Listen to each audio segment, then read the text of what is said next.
Hello friends, welcome to Deep's cook book. இன்றைக்கி நம்ம செட்டிநாடு ஸ்டைலில் மிளகு குழம்பு தாங்க பார்க்க போகிறோம். இந்த குழம்பு ஒரு வாரம் ஆனாலும் கெட்டு போகாது. நீங்கள் ட்ராவல் பண்ணும்போது கூட இந்த குழம்பை எடுத்துகிட்டு போகலாம்.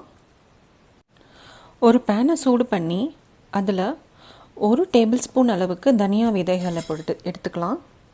1 டேபிள் ஸ்பூன் அளவுக்கு கடலைப்பருப்பு, 1 டேபிள் ஸ்பூன் மிளகு, 1 டேபிள் ஸ்பூன் உளுத்தம்பருப்பு, 1/2 டேபிள் ஸ்பூன் ஜீரகம், 2 வரமிளகாய், வாசனைக்காக 2 அல்லது 3 கருவேப்பிலை இலையை சேர்த்துக்கலாம். இதை நாம் மிதமான தீயிலேயே பொன்னிறமாக வர வரைக்கும் வறுத்தெடுத்துக்கலாம். எல்லா பொருளும் நல்லா பொன்னிறமாக வறுத்தாச்சு.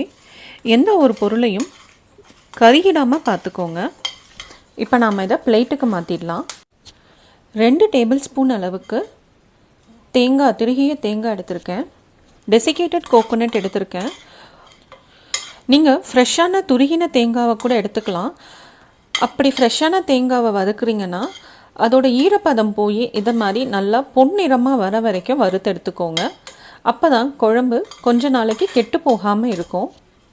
எல்லா வறுத்த பொருட்களையும் ஒரு தட்டில் கொட்டி நல்லா ஆறுனதுக்கப்புறம் மிக்ஸி ஜாருக்கு மாற்றிக்கலாம். சின்ன எலுமிச்சை பழ சைஸ் அளவுக்கு புளியை சுடுதண்ணியில் ஒரு 1/2 மணி நேரம் போல் ஊற வச்சு எடுத்துருக்கேங்க. வறுத்து வச்ச மசாலா சாமான்லாம் நல்லா ஆறிடுச்சு. இதை மிக்ஸி ஜாருக்கு மாற்றியாச்சு.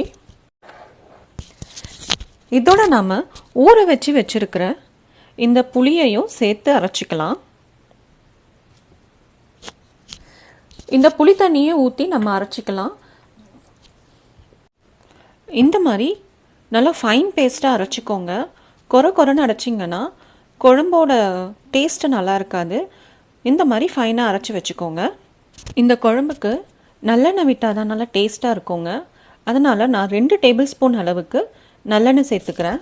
நீங்கள் ஊருங்களுக்கு எங்கேயோ எடுத்துகிட்டு போகிறீங்க, அப்படி இல்லைன்னா இந்த குழம்பு ஒரு 5-6 நாளைக்கு வேணும்னா கூட எக்ஸ்ட்ரா, அதாவது ஒரு 4 டேபிள் ஸ்பூன் அளவுக்கு நல்லெண்ணெய் சேர்த்துக்கோங்க. எண்ணெய் சூடானதும் 1/2 டீஸ்பூன் அளவுக்கு கடுகு, 1/4 டீஸ்பூன் உளுந்து, 1/4 டீஸ்பூன் அளவுக்கு பெருங்காயம், கருவேப்பிலை கொத்து 1, இதெல்லாம் நல்லா வெடிக்க விடுங்க. இதோட நம்ம ஒரு 8 சின்ன வெங்காயம் வெட்டி வச்சுருக்கேன், அதை சேர்த்துக்கலாம். இதை நல்லா கண்ணாடி போல் வர வரைக்கும் வதக்கி எடுத்துக்கலாம். இதோடு நம்ம அரைச்சி வச்சுருக்கிற இந்த பேஸ்ட்டை சேர்த்துக்கலாம். இந்த மசாலாவை நாம் இந்த எண்ணெயில் ஒரு நிமிஷம் போல் கிளறி விட்டு எடுத்துக்கலாம். இந்த மிக்ஸி ஜாரை தண்ணியில் அலசி அந்த தண்ணியை சேர்த்துக்கலாம். ஒரு கப் அளவுக்கு தண்ணி சேர்த்துருக்கேங்க. 1/2 டீஸ்பூன் அளவுக்கு மஞ்சத்தூள், 1 டீஸ்பூன் குழம்பு மிளகாய் தூள். உங்ககிட்ட குழம்பு மிளகாய் தூள் இல்லைன்னா சாம்பார் பொடி கூட சேர்த்துக்கலாம். தேவையான அளவு உப்பு. எல்லாத்தையும் நல்லா கலந்து விட்டுக்கோங்க. மிதமான தீயிலேயே நல்லா கொதிக்க விடுங்க. இந்த குழம்பை நான் ஒரு 7லேருந்து 8 நிமிஷம் போல் கொதிக்க விட்டுருக்கேங்க. பாருங்கள், நம்ம ஊற்றின எண்ணெயெல்லாம் தனியாக திரிஞ்சு வந்துடுச்சு.